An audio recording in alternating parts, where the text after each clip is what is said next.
This is the evacuation of Charleston.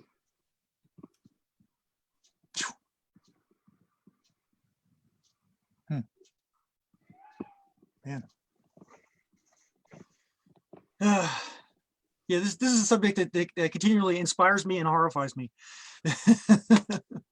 Hey, so we're already having a lively internal discussion before we even start our program. But welcome everyone.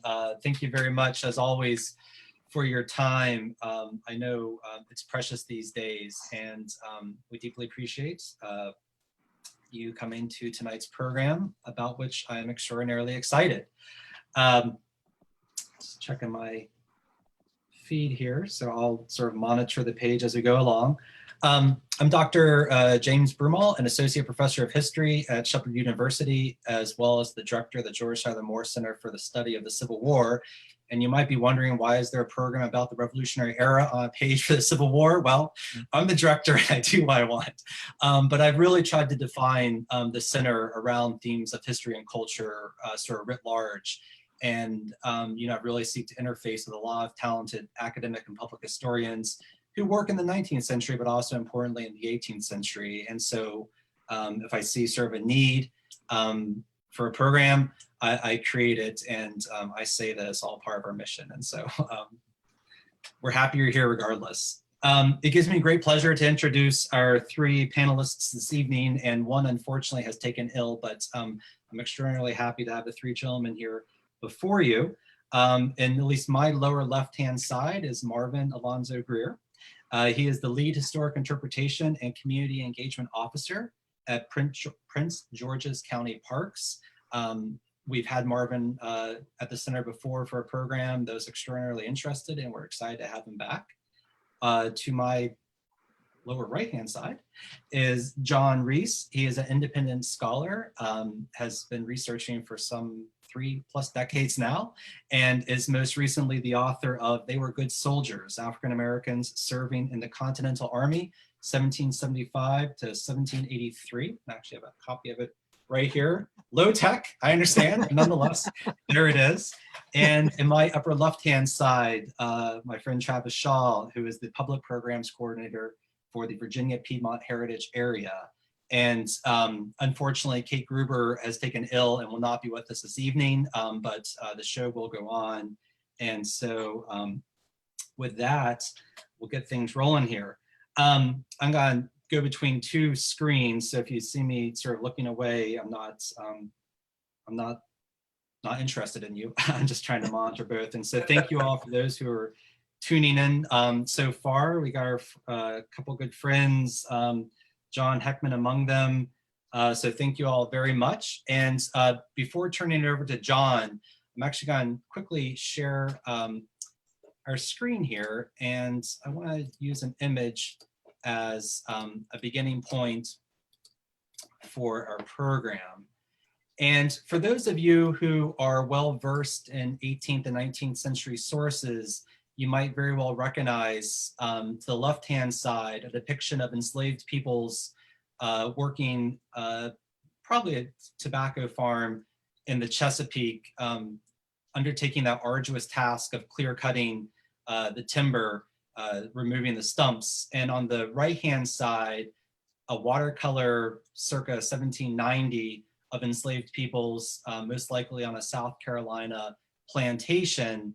And there's been a lot of examination of this particular image because it gives some pretty interesting insights into potential cultural retention and how Africans and African Americans in the colonial period sort of carved out a unique cultural existence in the midst of the broader plantation complex. And I'm using these two images as an entry point because John is going to give us sort of an overview of slavery in the 18th century context to create a broader foundation for tonight's discussion. But before doing so, does anyone have anything to add about the images before you? Real quick, the thing that I would like to note is that in the image where these women are laboring in the field, oftentimes we think of enslavement, we think of men working in fields, and here you clearly see the people laboring are Black women. So I think that's an interesting thing to point out. And then, like you said, Jim, the image titled "Good Time in the Old Plantation," you can see some of some traditions from different African cultural practices, including two men at least have on turbans, which could indicate that they practiced Islam or were from a culture that was heavily influenced by Islam. And obviously you can see the presence of the banjo, and Thomas Jefferson even talks about that the banjo was an African instrument. So things that we think are very kind of 21st century or even Appalachian can actually trace their lineages to back to ancient Africa. Yeah, and on that point, Marvin, real quick, and then John, I promise you're going to turn over, but Nicholas Creswell, likewise, a Marylander in the 18th century, makes notice of the banjar, as he calls it. And I think this is probably a depiction of a gourd banjo, and it's so interesting, that process of kind of cross-cultural contact, and how, as you said, something that we identify as very much sort of Appalachian 21st century regional actually has these really interesting roots, and I think sort of speaks to this broader narrative about how complex American culture truly is, and how it's a very multi-continental experience. But with that, anything else, fellas? I'm good. Okay. So I'm going to get us out of our screen share here, and I'm going to turn it over to John. Okay. As Jim said, I'm going to give just a little bit of a foundation for this discussion. Slavery, many people don't really hear about it when they talk about the American Revolution, but slavery had a huge impact on the war. And the Declaration of Independence, of course, can be, taken as an ironic term if you are a Black citizen or an enslaved African. When that declaration was read in July 1776, Africans had been enslaved in British North America for approximately 140 years, and African Americans had been fighting in the Continental Army and States Militia, and those were integrated units, not segregated. They'd been fighting in those units for 14 months. Now, at the onset of the War for Independence, the American population was about 2.1 million, and that included approximately 500,000 African Americans, of whom some 450,000 were enslaved. And these aren't hard numbers, but they're pretty accepted numbers. Blacks fought in provincial regiments prior to the war, and roughly 5,000 African American soldiers and sailors, free and slave, served the revolutionary cause. To place the service of Black Continental soldiers or militia in proper context, it has to be remembered that 90% of African Americans in the colonies were enslaved. And I want to go to a French private in 1781, 1782 Virginia, and his observations of slavery there. This is Private George Daniel Fleur with the Royal DuPont Regiment. He wrote, "One could also see there at all times the Black people or Moors run about naked, just like God had created them. I was often ashamed because I saw that there were other white people around them, men as well as women. I asked many a time why they did not clothe these Moors, since it was quite shameful to let them go naked. They answered me, if we wanted to clothe all these Blacks, it would cost us too much and everything would be torn within 3 to 4 weeks, and that they were not worth that much. We also saw that these Black people are kept like cattle. The more young ones they make, the more the master who owns them likes it. In various ways, they are kept in a state of nature, something that I do not want to describe here in too much detail because it is completely against human nature." So that should give at least some kind of context. There was slavery north and south. There were differences probably even in the South between the way slaves were either clothed or non-clothed. But that's basically factory slavery, as you would see it on large plantations in the South. That's my contribution for the beginning. And I think you nicely highlight, John, this inherent paradox that a lot of historians and public historians have commented on, that there's this concurrent American slavery, American freedom. It's the central sort of problem that the country has confronted really since its very origins. And so The demographic portrait that you create, I think, gives us a very nice foundation. And I think, Marvin, you were ready to jump in there. Yeah, I think it was the paradox was known not just by those of us in the 21st century, but by the contemporaries during the Revolutionary era. You had Patrick Henry and Thomas Jefferson and many other famous Virginians stating that they don't want to be slaves to England, and using these very pointed language. The irony was not lost on those of the time. Samuel Johnson, a British writer and moralist, and often called Dr. Johnson, he said in 1775, "If slavery be thus fatally contagious, how is it that we hear the loudest yelps of liberty among the drivers of Negroes?" And then Thomas Paine writes in 1777, "Those who expect to reap the blessings of freedom must, like men, undergo the fatigues of supporting it." So I think that when we talk, oftentimes I hear historians saying we can't judge people by today's standards of morality and what's right and what's wrong. But we have to look back to what those contemporaries are saying. For every person who's saying that slavery was right and it's a moral good, we can also see people saying, no, you guys are hypocrites. You're saying that you want to be free people. You're saying that slavery is a moral evil, that you don't want to be slaves to England, but you yourselves are keeping people of African descent from exercising their own freedom and attempting to deny them their humanity. When there are actually quite a few North and South that talk about that conundrum, and Washington himself seems to have reevaluated slavery during the war, so that when he died, he freed his slaves, even though I think they were freed upon the death of Martha. But at the same time, at Yorktown in 1781, he had the army collect all the slaves that had been freed by Cornwallis's army, collected and returned to their owners. So, it was a back and forth, during the war, and then of course after the war it became a real more serious back and forth. We can if you want to start with the beginning of the war, we can talk about the British Army had a real reputation for freeing slaves, and it wasn't done out of the goodness of their heart, the fact that they were totally against slavery.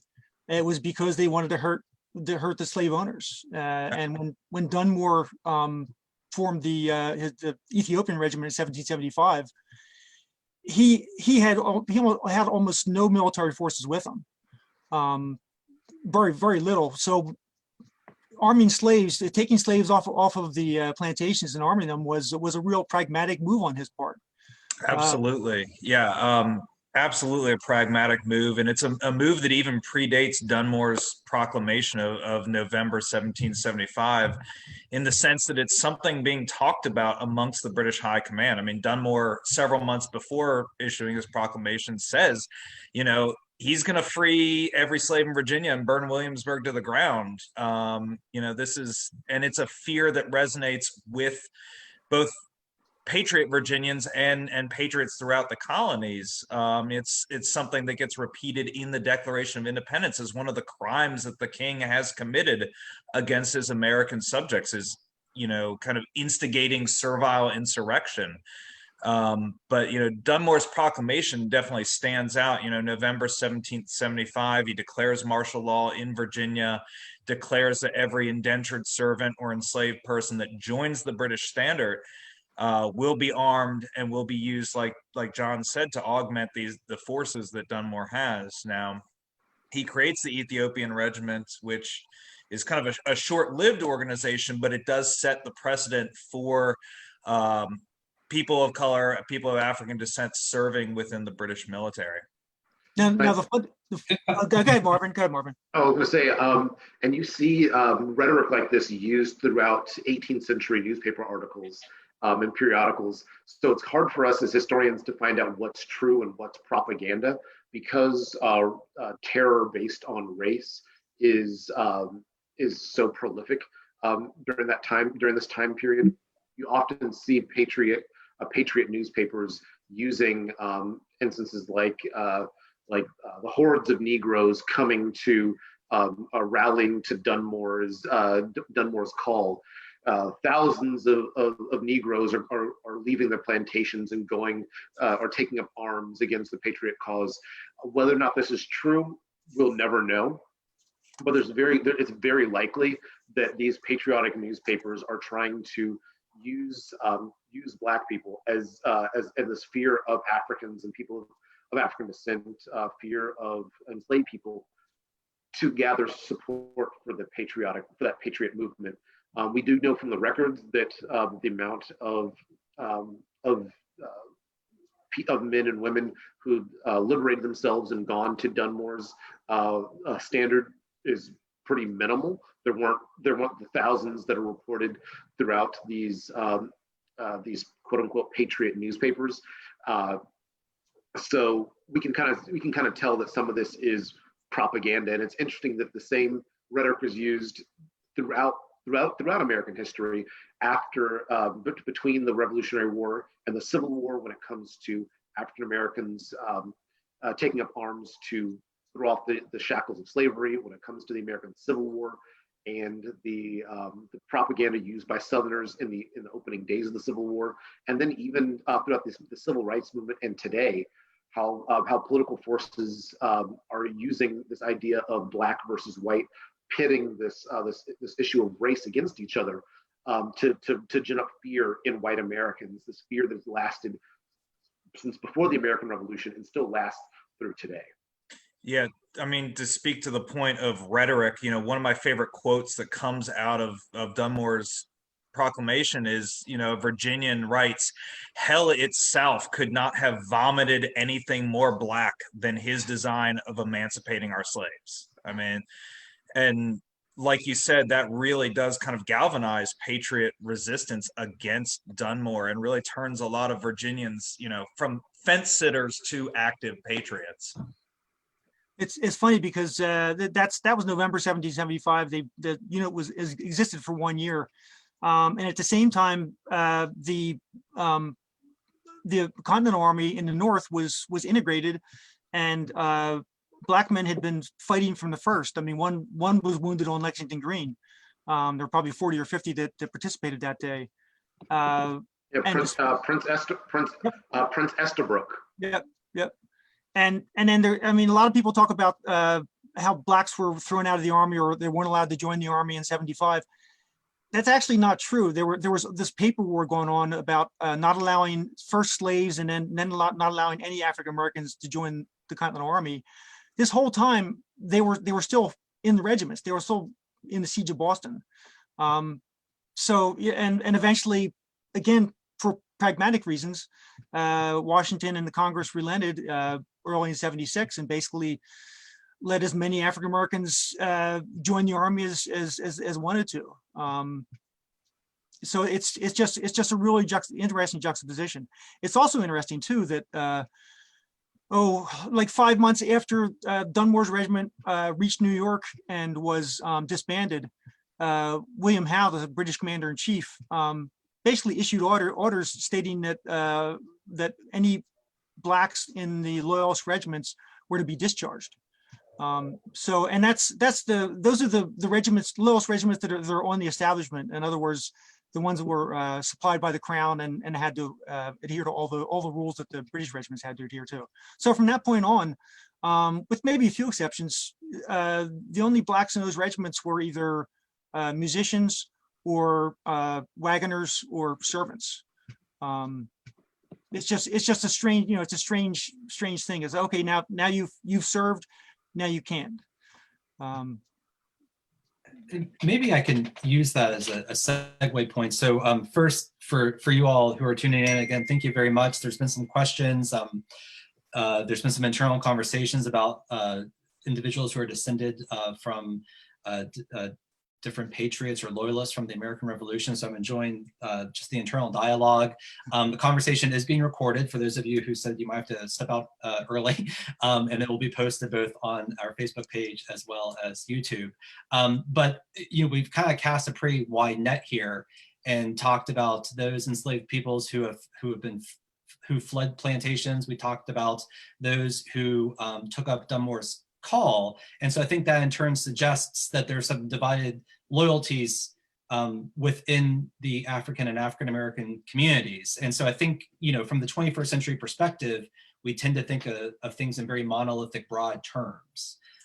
Everyone was sort of for or against. And so I'm hoping maybe we can shed some light on how the myriad ways in which Africans and African-Americans responded to the sort of crisis of the American Revolution.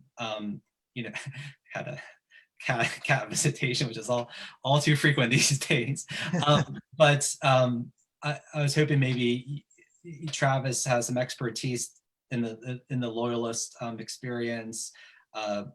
Marvin can offer both an international and national perspective, we talked about before the discussion, and John. So can you give us some ideas here of how African Americans and Africans really confronted some very difficult dilemmas when this revolution breaks out, and so sort of parse that out for us, and give us some sense of who's going where and why. Sure. So, I mean, beginning with Dunmore's proclamation, that definitely establishes in many African American communities throughout the colonies that the British represent the best method to liberate themselves from slavery. And even though Dunmore's proclamation is very limited in its scope, it really only applies to Virginia, it's going to set a precedent. Like John said, General Howe will take this up. In 1779, General Clinton issues another proclamation essentially offering freedom to any enslaved person who brings themselves into British lines. So this becomes something that tens of thousands of men, women, and children will take advantage of. They will find freedom within the British lines and under the protection of the British Army. Now, there is a distinction there in Clinton's proclamation between freedom seekers who come from their own volition to the British, run away from their enslavers, and the enslaved people that the British Army happens to come across or happens to encounter. And I mean, that might not seem like much of a distinction, but it becomes very, very serious towards the end of the war.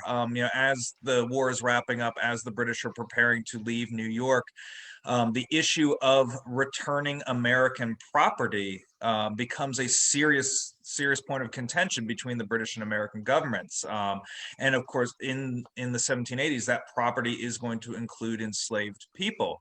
And the British, I think, very, very capably make the argument that anyone who is self-liberated, who has come over to the British lines, who has put themselves under the protection of the British Army, the British Army is under no obligation to return them to slavery, because their freedom is not something that they can give up. It's not something they can choose to rescind. So that becomes a very serious and very contentious issue, especially since many of these enslaved people have actually served in the British military in some capacity or another. They, as you said, might not be serving as armed soldiers, although that does happen in a few instances, but they are serving in organizations in the British Army, the Corps of Guides and Pioneers. These are essentially combat engineers, doing a lot of the physical labor of the Army. They're serving alongside British and Loyalist troops. They're being paid and fed just like British and Loyalist troops. They're putting their lives on the line just like British and Loyalist troops are. There are others, like John said, serving as teamsters, serving as, they're collecting firewood. They're doing all kinds of logistical support for the Army. And, Guy Carleton, the British commander in 1783, essentially tells the Americans there's no way he's going to send these people back into slavery. And so I think that's one of the more important issues that comes out of the end of the revolution. I mean, this is one of the largest emancipations up until the American Civil War. Tens of thousands of people are going to gain their freedom. Yeah, and I think it really depended both whether you served for the Continental side or you served for the British side. There was no kind of standard, this is what the policy is. It really depended on who the commanding officer in that specific area was. Because as General Howe and General Clinton are saying, okay, we're not, if you make it to the British lines, you're free. If you go to the south to Charleston, Savannah, that was not necessarily the case as the British are evacuating those ports. Margaret Washington, a historian on the evacuation of Charleston, writes, many thousands of African Americans who aided the British lost their freedom anyways. Many of them ended up in slavery in the Caribbean. So as pretty much as the British were loading their troops and African Americans on these boats, and once they got to the Bahamas, once they got to Jamaica, because slavery was still legal there, they're selling these men and women and children for profit. She continues saying, others, when they attempted to leave with the British in places like Charleston, Savannah, were prevented from doing so. And there was incredible letters by Southerners and of African descent after the siege of Charleston, swimming out to the boats, and the British hacking away at their arms with cutlasses, keeping them from following them. And so these Black men, women, and children who served the British loyally, hoping that if they liberate themselves from enslavement, if they dug ditches, if they built fortifications, if they tended to the wounded, these British soldiers who are dying, if Black nurses are tending to these men, that they would hopefully gain their freedom by showing their loyalty to the ruling government at that time. And how they were paid? By being sold into enslavement, or by having their arms cut off as they tried to. So there was no holistic policy. So really it was up to the fate of who was your command, who was the person in charge? Was that person a cruel-hearted person who said, okay, you know what, I'm gonna think of our white soldiers first, civilians, Black refugees, sorry, thank you for your help, but you're no longer my issue? Or are they going to say, no, you served, or you like Travis said, you gained your freedom by making it here, and I cannot take that freedom away from you. Unfortunately, there was no holistic policy, but I think it's interesting to note that there was that difference. But there were thousands who were able to make it to freedom. We know this. We know the names and places they came from records like the Book of Negroes. A friend of mine who teaches in Germany at the University of Freiburg, he came across documents of dozens of African Americans who left with the Hessians or Germans who were serving under the British command, and some Hessian soldiers opted to stay in the colonies. They didn't want to go back to their former homeland. And African American refugees, after serving with these Hessian troops, could not stay in the colonies for fear of reprisal, being returned to slavery, being sold south to the lead mines. So they switched places, and there are records of these men showing up to German homes and being greeted because these German soldiers had written home to their parents saying, hey, I'm staying here, but this man is coming in my stead. Treat him as you would your son.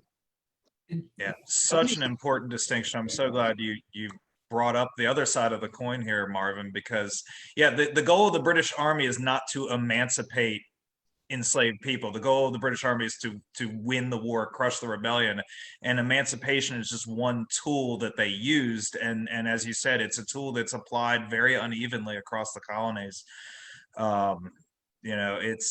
It's remarkable, like you said, the personal choices that these commanders made in honoring or not honoring what happened to these men. So, and funny And funny enough, you know, the French come into this too, for a couple reasons. Maybe Marvin can talk about the Black French Regiment, but I just learned this week from my friend Robert Seelig. He had this this passage that he shared with me. It's a French officer on board one of the ships. He wrote later in the war, 1781. He wrote about the French army. There were many Negroes taken and sold on a return to our colonies. Entire corps indulged in this indecency, and after pocketing the birds, by which he means the African Americans, secretly made fun of those who had been more scrupulous. Had we wished, we could easily have done the same, but we were among those who objected and at whom they laughed. Even Count Rochambeau, the French commander-in-chief in America, took a slave back to Rhode Island and sold him. And so Bob noted that it wasn't just the British that the French were complaining about. It was the French complaining about the French troops taking their slaves too.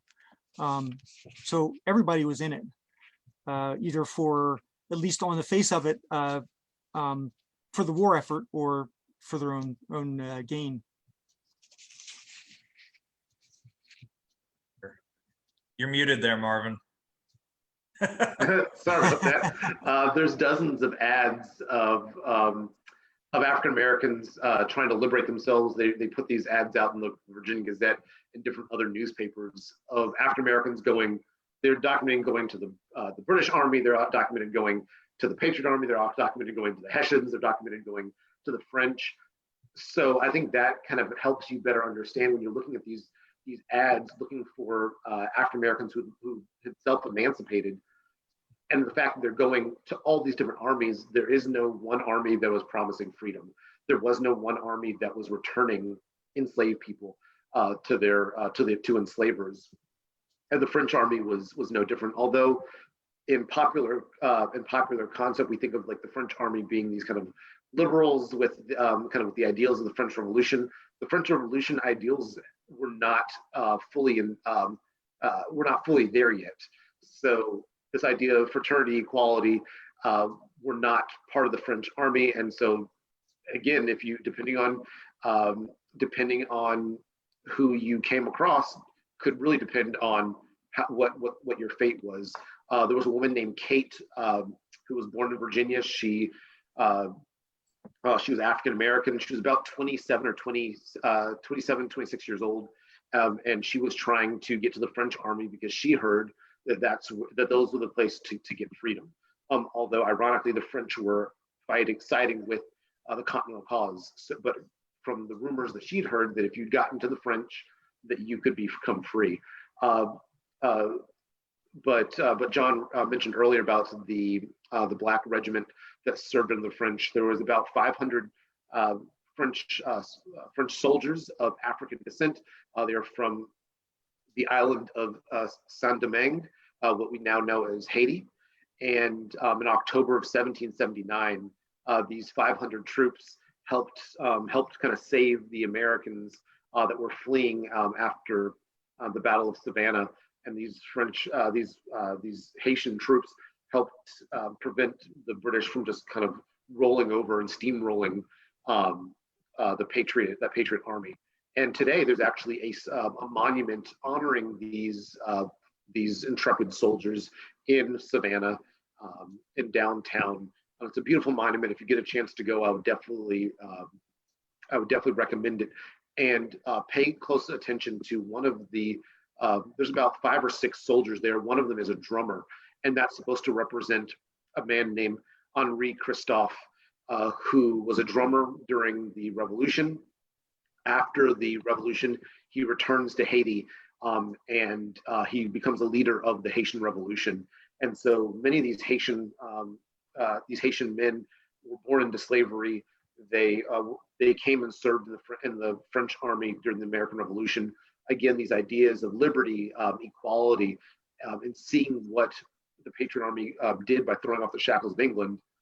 When the Haitian Revolution comes around, they have military training.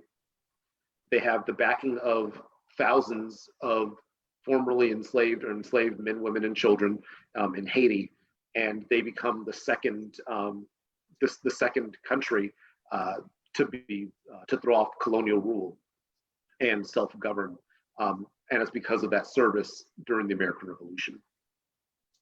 Now, funny enough, if you joined the Continental Army and you were a slave, you were likely to get your freedom, especially in the North, even in the South, but especially in the North.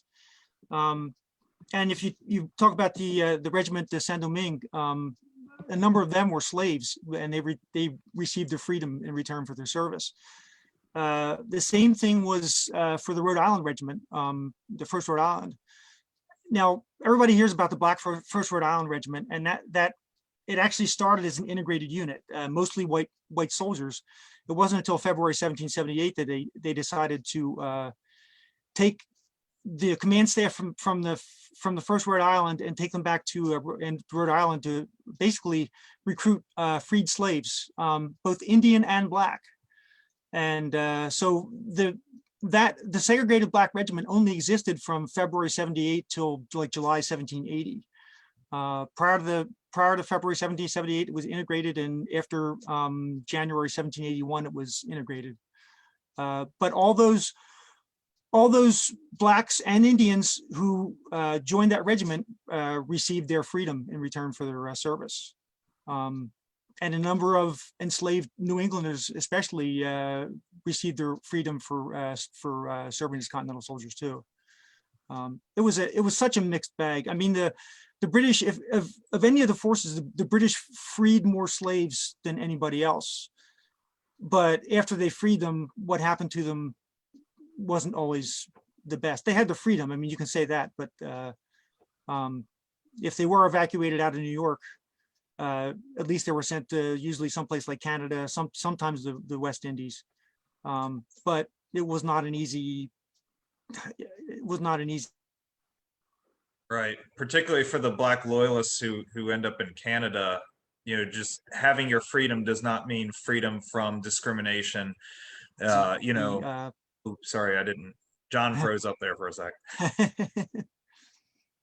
Didn't mean to step on you there, but you mentioned sent Black loyalists. About 3,000 to 4,000 Black loyalists get sent to Nova Scotia after the war, settle in the area around Birchtown, and they face extreme prejudice from the white loyalists who were settling alongside them. Many of them had been former enslavers. Some of them brought their enslaved people with them. So here they are kind of trying to form a new life in a strange land surrounded by hostile strangers. And that leads to what is considered the first race riot in Canadian history, the Shelburne Riots of 1784, where white loyalists basically rampaged through Black loyalist neighborhoods, destroying their property and everything, which in turn leads many of those Black loyalists to then become kind of the founding generation in the British colony of Sierra Leone, kind of imagined as a haven for these freed people. So it's leads to this incredible diaspora throughout kind of the British Atlantic world, where some of these men who had fought alongside the British during the Revolution become founding fathers on the other side of the Atlantic. So I'm going to bring up some of the images that we have, both those from the 18th century and some modern renderings of Africans and African Americans in military service, and then I'm going to turn a question directly over to you, John, that one of our audience members posed for us. Let me get this. So maybe you all can just walk us through the images. Hey, John, can you start us with the image on the upper left-hand side, since it just was in reference to what you spoke of?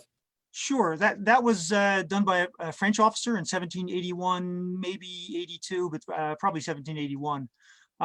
The soldier on the left is a soldier of the Rhode Island Regiment. At that point, the Rhode Island Regiment had 6 white companies and 2 Black companies. And then there were Black drummers and fifers spread throughout the rest of the regiment too. The 2 Black companies in the regiment were the largest companies in the regiment.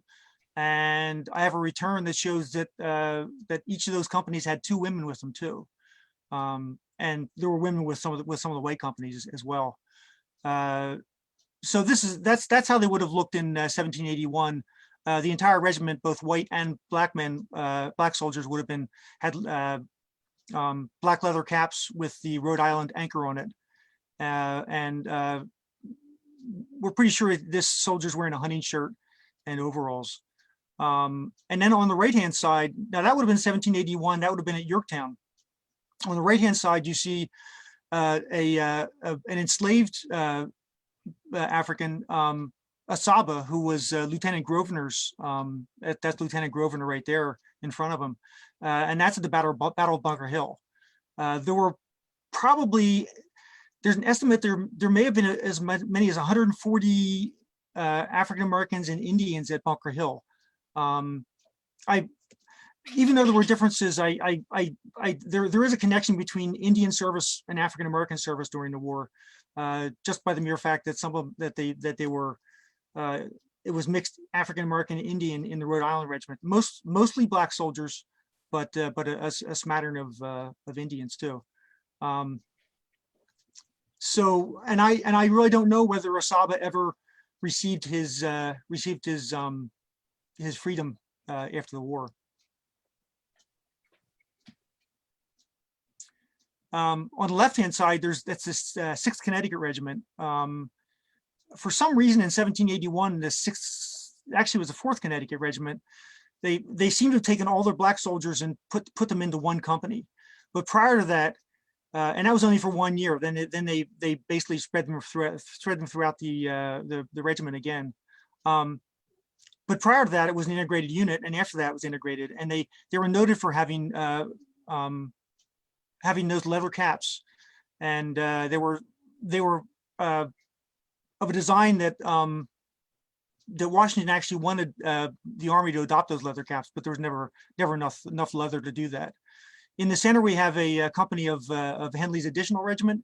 This is actually at the Museum of the American Revolution, and it just shows it's based on an actual company return of one of those companies. It shows two African American men in the front rank.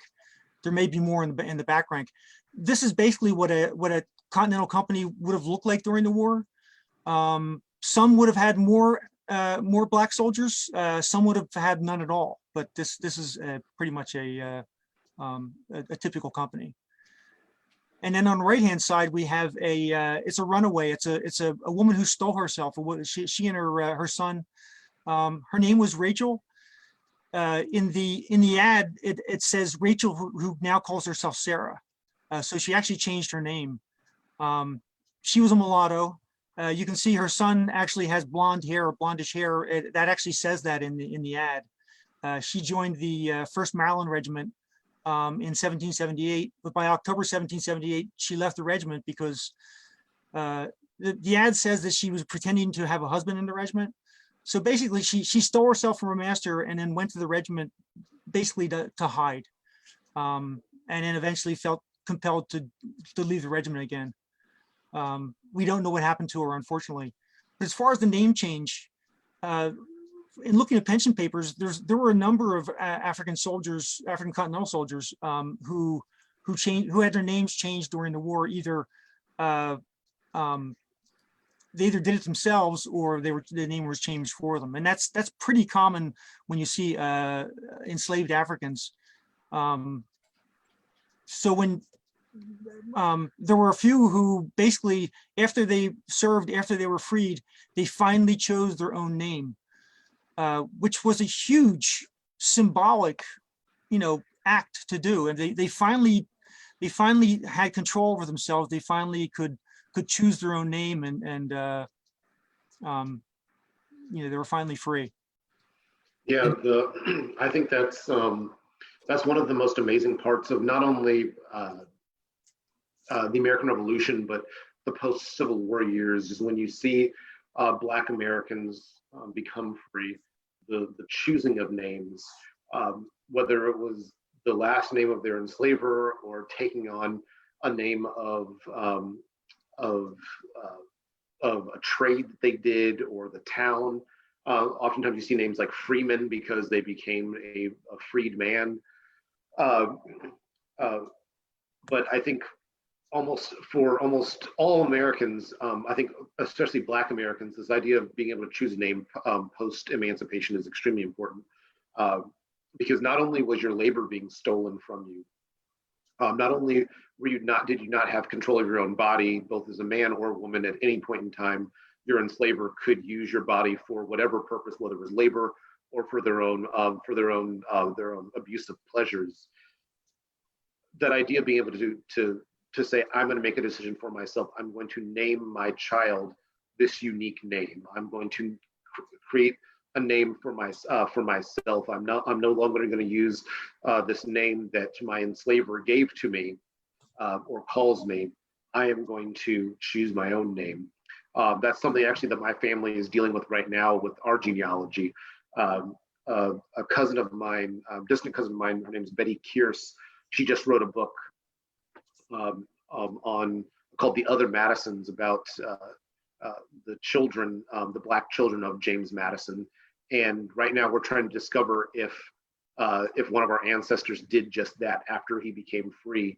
Did he change his name from Jim, which would have been a name that James Madison would have given him, to Shadrach, which would taking the name of a man that he may have looked up to at James Madison's Montpelier. And so this idea of being able to control your own name and your own identity by switching up that name and kind of casting off whatever the name that your enslaver gave to you is extremely important for the Black community here in the United States and across the world. Yeah, I was really happy to find that in the pension papers for African American soldiers, that that was, you see the whole even when they joined some regiments, the officers gave them names because there were Black soldiers in the regiments that their names were similar, so they gave them names. So even when during service, they weren't safe that way. So to see them afterwards rename themselves, it's a pretty powerful thing. It's pretty amazing. Yeah. So thank you all so much. There's been some questions. So first, before it's going to be a two-parter here. The first one is quite specific. Have any of you had any encounters with African or African-American peoples in maritime forces? And then the second part of the question deals with evidentiary base. And so there's been some questions about, how are you pursuing your research? I know we've talked a bit about the Book of Negroes, for instance. We talked a bit about pension files, but I think it would be useful because I'm gathering from the conversation threads that we have a lot of genealogists in the audience this evening. So maybe it'd be useful to first just quickly, or not quickly, but address the first question about the maritime forces. And then second, maybe have a broader discussion. And I think each of you can speak to this as to how audience members can research either Black or white ancestors who may have participated in the American Revolution in some military capacity, or perhaps they're trying to follow up on the civilian or citizen experience. For the maritime capacity, there's a great book that I would recommend. It's called Blackjacks, and it's all about African Americans in pretty much the early sail days or age. So going from the 18th century, I think, through like the mid 19th century before you get to the American Civil War. But the U.S. Navy and even the British Navy, maritime service tended, no matter what country you sailed with, tended to be integrated for the most part, because you're traveling around the world, you're stopping at different ports. People are dying at alarmingly high rates on ships, and for that you need to constantly replenish your ranks, and so you're constantly taking on and unloading soldiers or sailors rather on your ships. African Americans, especially on the coastal areas, tended to work in some type of seafaring or fishing capacity. So if you look at coastal North Carolina, Georgia, South Carolina, you see if you're looking at a lot of ads for enslaved individuals, you're noticing they're fishermen, they're doing they're oystermen. They are navigating the waterways. They're doing tugboats. They're doing a whole host of things And so as the British come up, they're going to need they're going to need to know people who know how to navigate those waters. The British mariners, they may not know how to navigate those ports. They may not know where the best inlets are for the British to land that are safe. And so African Americans are going to be those are going to be recruited in large numbers to maritime service. The same thing with the Patriot Force. There was pretty much no navy, so to speak of, and so you're going to be pulling in large amounts from sailors that were working on all kind of different vessels. Probably the most famous African American to be killed during that Revolutionary era, Crispus Attucks. He worked on a boat. He was a sailor. But you also have rope makers and sail makers that are going to be part of the trades in colonial era Massachusetts and New England and all throughout the colonies, and they will be recruited to also work on these vessels. And I want to mention James Forten. James Forten was a Philadelphian. He was a free black. He worked in a sail loft, a sail making operation before the war. During the war, he served on a privateer commanded by Stephen Decatur Jr. And if anybody knows American naval history, Stephen Decatur is Junior, or Stephen Decatur Senior. Junior is pretty well known. They were successful for a while. Then he was eventually captured. So he was a prisoner of the British for a while. But then after the war, after he was released, he went back to Philadelphia, went back to that sail making operation. He eventually purchased the business from the man who owned it, and he became very well to do.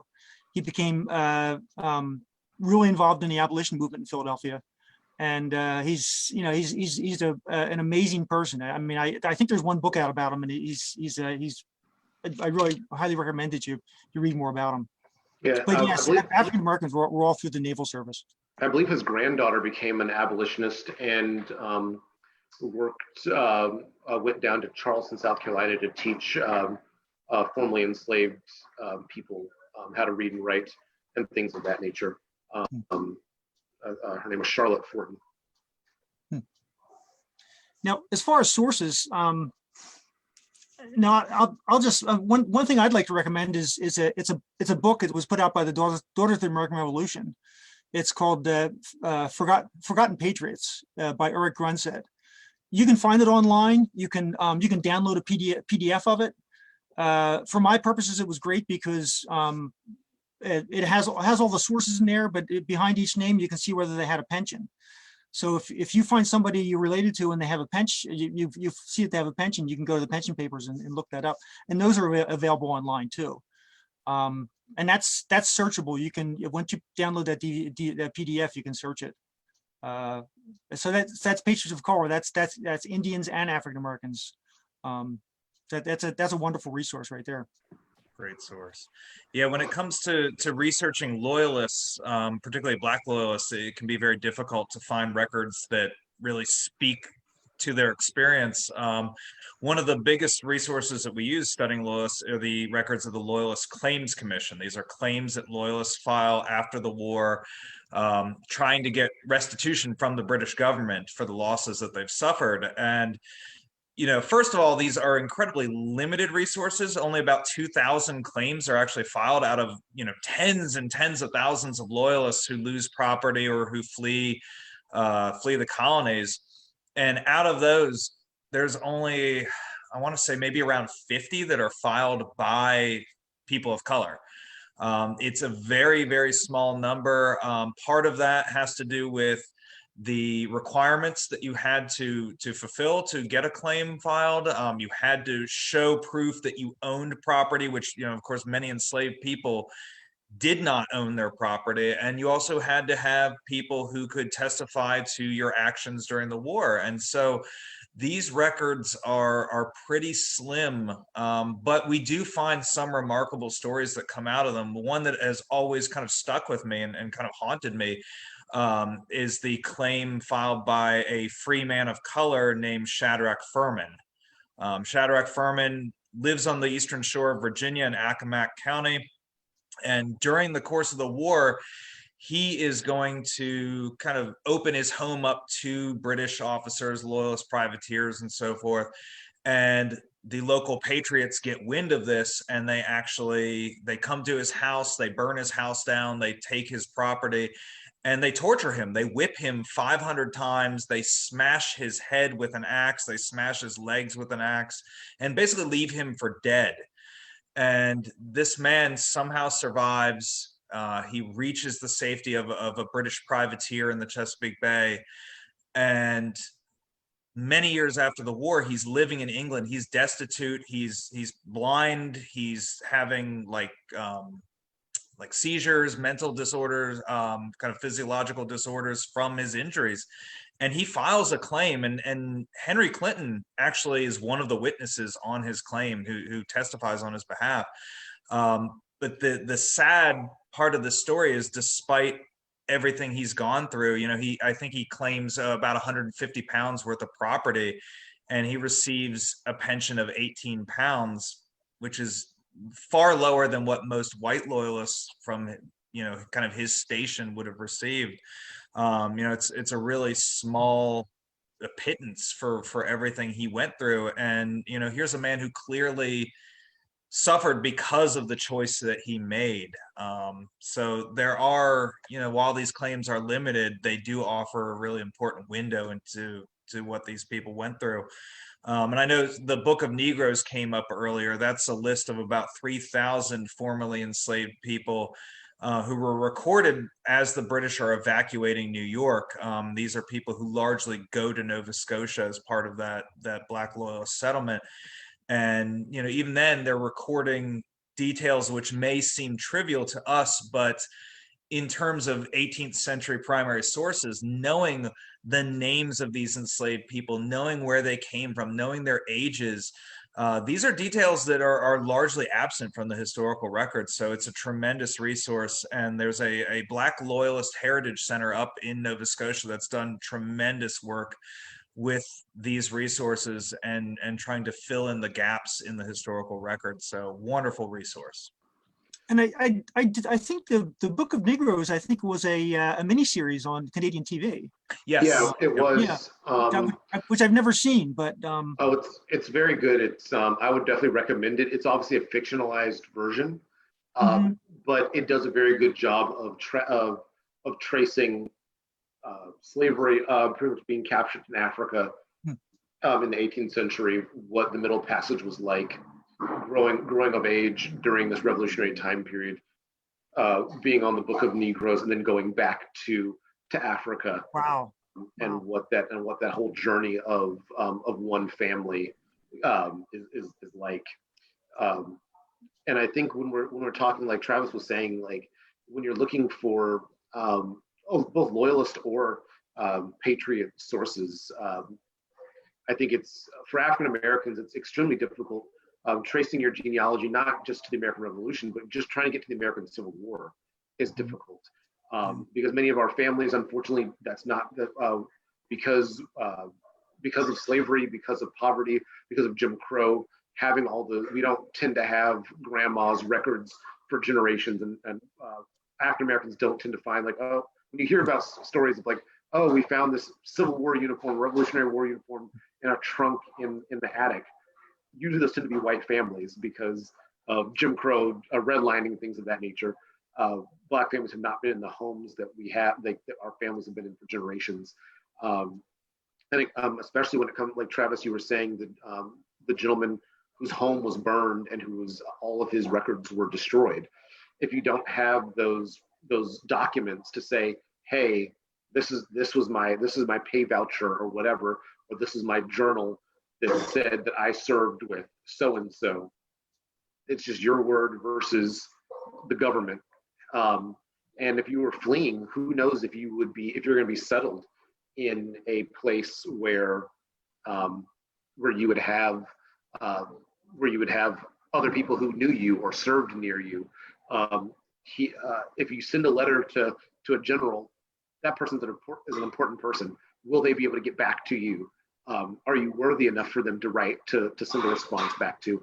So I think you're going to find a lot more records readily available for the Patriot side than you would for the Loyalist side. I know when I'm looking for records, I tend to find more of those records for the Patriot sources than those Loyalist forces, because the Loyalist forces are being dispersed throughout not just Canada and Nova Scotia, but throughout the world. Whether people are being sent to the Caribbean, you're not gonna have very many sources there, because for the most part, those people sent to Barbados, Jamaica, the Bahamas were sent into slavery. So they're not going to have those sources saying, "Hey, I served with whoever's regiment," because you served with that regiment and then you went to a plantation to work on the Sugar Islands, and you probably did not survive. Then you had people going to Germany, people going to Canada, people going to back to West Africa, people obviously going to England. But yeah, I think the Daughters of the American Revolution have kept amazing records. Also, Fold 3. If you get a subscription there, I think you can get one through Ancestry.com. That's where you can discover different pension papers. I know I found my ancestors' pension papers on Fold 3 and was able to document, even though he was a white guy, slaveholder or enslaver, but I was able to find out what he did. But I think I think one thing that we have not touched on that I would like to real quickly is payment for some Continental soldiers. South Carolina in 1780 offered a bonus to any white soldier who enlisted for the duration of the war. They would get 300 acres of land and the choice between a healthy black male slave between 10 years and 30 years of age, or 60 pounds. In South Carolina and Georgia in 1781, white male volunteers for 10 months of service, they would also receive an enslaved person for re-enlisting. So Black people are not only being used to help the armies, but they're also being used to finance the war for a country that didn't have any money. Well, and also in a little bit of a twist on that, there were actually Black soldiers who got those slaves too. Oh, really? Yeah. I think I know at least one and possibly two in South Carolina that they got that bounty. Okay. Yeah, so it's again, it's just another twist on a really weird situation. Yeah, the whole issue of documenting your service reminds me of a really shocking quote that I first read out in your book, John, in the beginning of your book, where it's many years after the war, and it's a white Southerner who essentially, I guess you could say, like, accuses a Black man in his neighborhood of kind of like stolen valor. Like, this guy's receiving a pension, and how do we know that he actually served? And what is this common practice? I don't know if you want to talk about that, but that really kind of shocked me. It was. Yeah, this is really funny because the strange thing with Continental soldiers is that the Black soldiers in Continental service and even in the militia were treated like, as far as I can tell, were treated like any other soldier. I mean, and I'm not saying that there weren't problems, but I've been looking for any kind of evidence that shows that they were treated really differently, and it seems that they really weren't. Early in the war, they may have been taken out for like labor details more often than white soldiers, but that went pretty much by the wayside. When they were given the same pay, the same uniforms, the same pay is a big thing. I mean, during the American Civil War, that was a big contention between the white regiments and the U.S. Colored regiments, because the Black regiments were getting less money. They received the same rations, the same clothing. So it's interesting. You can see a change in racial attitudes towards the late 18th century, and then especially with the turn of the 19th century. And this guy was writing. I'll read it to you. He's writing in 1836. And he's writing to the Secretary of War. He says, "Dear sir, is a free Negro entitled to a pension? If they are not, there has been an imposition put on you, for there is one James Harris, and Harris had served in the 3rd North Carolina Regiment. One James Harris of this county, who has just received his warrant, who I understand is receiving $30 per year. He is as black as half of the Negroes in this county. Nothing prompting to make this inquiry, but to know if that class of the community is entitled to pensions and to detect fraud, and you know, and on. Yeah, I think it was more than an effort to detect fraud.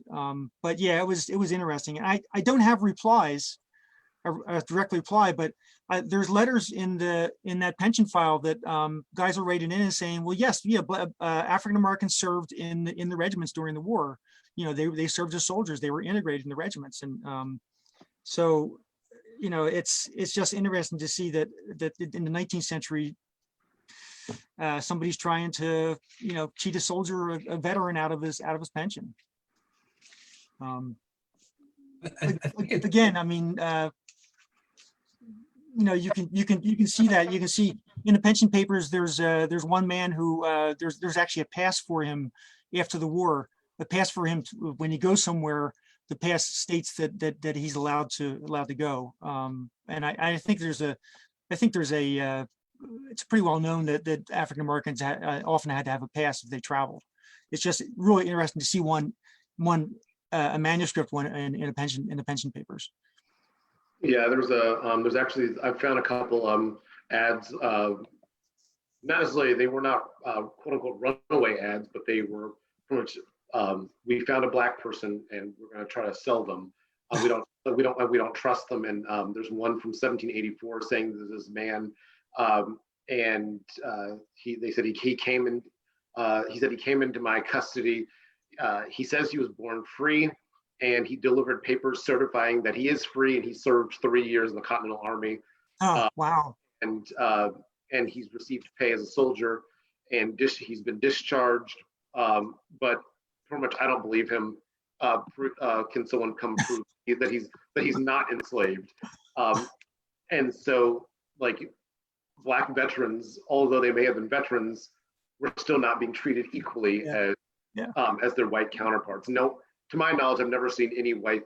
I've never come across any documents of any white guys that are there's someone saying, "Hey, do you deserve a pension?" Or, "Hey, you say you're a veteran, but we're going to harass you just in case you're not."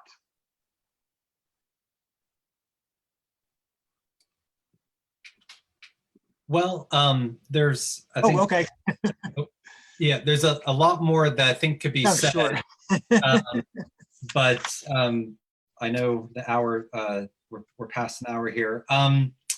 So I'll say there's kind of a lot of lingering comments and questions in the chat feature. So maybe some of us, if we have the time, we'll try to go and fill some of those in. It seemed like there was a very robust internal conversation. So thank you all very much. We tried to address some of the questions as they came up, especially if there were sort of broader questions that we could weave into the conversation. And again, we'll try to backfill some of the other materials. But I think with that, there's not a tidy point of closure necessarily, but maybe it was good to have sort of a free-ranging organic discussion. And so do each of you want to have a closing remark or a closing statement, and then we can sort of use that as a point of finality? What, each one of us? Yeah. Sure. Well, my closing statement is that not only not even Black men served in the Continental Army, but Black women did as well. I mentioned Sarah. There was Hannah Till, who was a servant in Washington's military household, and she actually had a child at Valley Forge. And then there's a woman named Judith Lines, who served for a short time with her husband, and her husband wrote a letter home to her while he was in service. And that letter is in the pension papers. And if anybody wants to contact Jim, and you can contact me, I can send you a copy of that letter. It's actually pretty touching, pretty moving. But remember the men, remember the ladies. They all served. Travis, I'll let you go next. I mean, I'll let you go because I have no idea what to say. So I think the studying of African Americans in the American Revolution gives you a snapshot of America today. Although the clothing has changed, although our dialect and how we communicate has changed, although technology has changed, a lot of those same issues from the founding of our republic and our country still linger today. This idea of divided loyalties. In the 18th century, it was patriot versus loyalist. Were you going to stay loyal to the British Crown? Were you going to push for independence? Were you going to try to stay neutral? African Americans, white Americans, indigenous people were all caught up in this fight, whether you wanted to be or not. Some of these ideas of siding with one side could create a negative or positive outcome for you. One person that sided with the British did not necessarily have the same outcome as another person who sided with the British. As one person who sided with the Patriot cause did not necessarily, it wasn't guaranteed that you would have the same rights and liberties as another person who sided with the Patriot cause. So one person who decided to be neutral did not mean that you'd have the same outcome as another person who decided to be neutral. And we see history replaying itself over and over and over again in the American Civil War, in the Jim Crow era of the post-war years, and even today, of this idea of what is the America that we would like to see today. And I think African Americans in the American Revolution definitely embody that, of having Americans choose a side. Will we be a people who are going to try to live up to these revolutionary ideals, although they were created by imperfect men during an imperfect time? But they came up with some pretty radical ideas of life, liberty, and the pursuit of happiness, that all people are created equal. How can we get to that point? Is it through bloodshed? Is it through debate? Or is it through making sure that that we look at other people as our fellow countrymen and countrywomen, as we try to expand rights for all and not limiting them for others? I would hope that my ancestor, who served during the Revolution, even though he was a white slaveholding man, I hope that he would be proud of me today, being his son fathered a child with an enslaved woman named Susan. I would hope that the revolution and the revolutionary ideals that he fought for, he'd be proud that his sixth great grandson is able to kind of continue those revolutionary ideals with teaching people and trying to make this country a more perfect union. So I hope that you will continue to study history, continue to be active and engaged citizens, and I hope that that you critically look at history, and not kind of fall into the trap of American exceptionalism, that we can do no wrong, that the framers of the Constitution could do no wrong, because just like us, they were imperfect, they had their flaws. And there were people at their time who knew what they were doing was problematic. But we have an opportunity and obligation to continue that revolutionary fight, to create a more perfect union and a much more just world. You're here. Wow, I made a mistake because I don't know how I'm going to follow up on that. No, just, you know, I was really excited to be on here tonight, because the work that you guys do is just so tremendous in expanding our understanding of this period and really shining a light on the complexities of the period. You know, as we've said, no one experience on either the British side or the American side, the French side, the Spanish, we didn't even get into them. You know, none of these revolutionary experiences can be kind of neatly stacked in a box. You know, we talk about loyalism, we talk about patriotism, and during the 18th century, those concepts were radically different depending on who you talk to, and we're certainly fluid. You know, we you can't just say someone was a loyalist, someone was a patriot, because that situation could change, and change dramatically during the course of the war and during the course of their lifetime. And so I stand in awe of the work and the research that you guys have done in bringing that to light. And it really was an honor to be part of this panel tonight. You know, you guys are part of a long legacy of historians that have worked, devoted decades to bringing these stories to light. So I appreciate being here tonight. And like I said, I don't know how to follow up on what Marvin said, because wow. But yeah, just, you know, just avoid falling in the pitfall of reducing history to kind of black and white, patriot, loyalist, British American. You know, these are all human experiences. And I think the more we drill down into the humanity of those people that have experienced these events in the past, the more we're going to learn about our society today. Yeah. Again, here. Yeah, thank you all so much. It's, you know, I'm a teacher, professor, obviously, for my profession, and you sometimes sort of get stuck in these ruts, and it's sometimes hard to understand the relevancy of what we do. And so tonight was kind of heartening for me too, in some pretty profound ways. And so thank you. I learned a great deal, which is sort of why I do these programs. Honestly, at this point, I try to just find subject matter that I don't know a lot about, so I can bring experts on, so I can learn as much as my audience. And thank you all for the comments. There's a lot of really kind comments to you all, and so this was pretty phenomenal. And the fun part was you're all my friends too, which is really nice. I love doing programs with people that I know well, and so thank you. We're all friends. That's the fun thing. Yeah. Yeah, that's the fun thing. Yeah, that's the fun thing.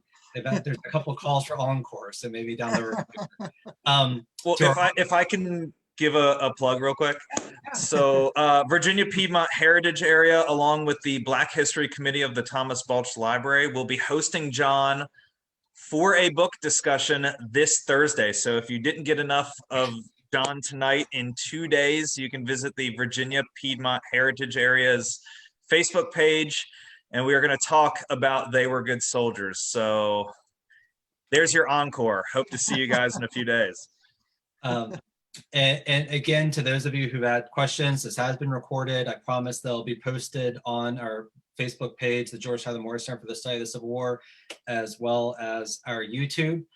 For all of our audiences, you know, I hope you're staying safe. I hope you're enjoying your time with your families, and that you have a very wonderful holiday season. And to my three friends, thank you so much. I had a lovely evening. And with that, I think we'll say good night to everyone. So thank you, and have a wonderful Thank you. Thank you.